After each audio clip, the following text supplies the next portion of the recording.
Tu vas au Japon mais tu ne sais toujours pas si tu dois prendre le JR Pass ou pas? Le JR Pass peut te faire gagner des centaines d'euros ou bien t'en faire perdre. Et je vais te dire exactement quand le JR Pass est rentable. Beaucoup de gens achètent le JR Pass sans calculer et finissent par payer plus cher qu'en achetant des billets simples. Les prix ont fortement augmenté en 2023, donc le pass n'est plus rentable automatiquement comme avant. Le JR Pass, c'est un pass qui te permet de prendre la majorité des trains JR pendant 7, 14 ou même 21 jours. Et même le Shinkansen. En gros, ça devient rentable si tu fais un long trajet et que tu prends beaucoup le Shinkansen.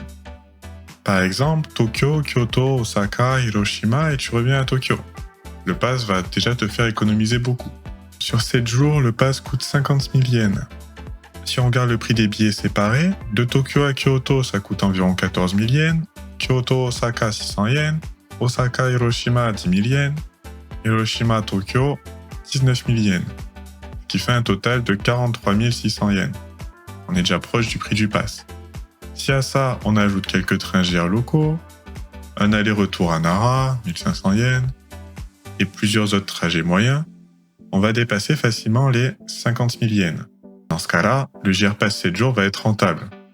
Par contre, ça ne va pas valoir le coup si tu restes dans la même région. Par exemple, si tu fais Tokyo, Nikko, Hakone, la plupart du temps, les billets simples sont moins chers. Prends un exemple d'un itinéraire autour de Tokyo.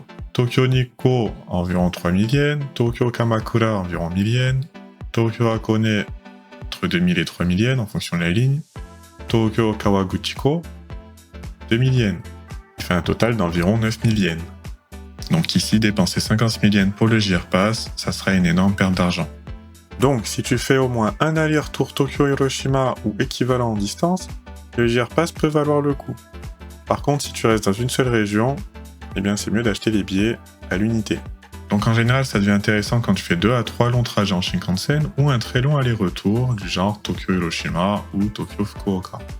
Si tes trajets dépassent 50 000 yens en billets simples sur 7 jours, prends le JR Pass. Le JR Pass va te permettre également de te déplacer dans les grandes villes, notamment à Tokyo où tu vas pouvoir prendre les grandes lignes affichées ici. Par contre, avec le JR Pass, tu ne pourras pas prendre de métro.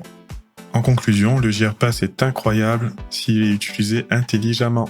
Sinon, oublie-le. Calcule avant d'acheter.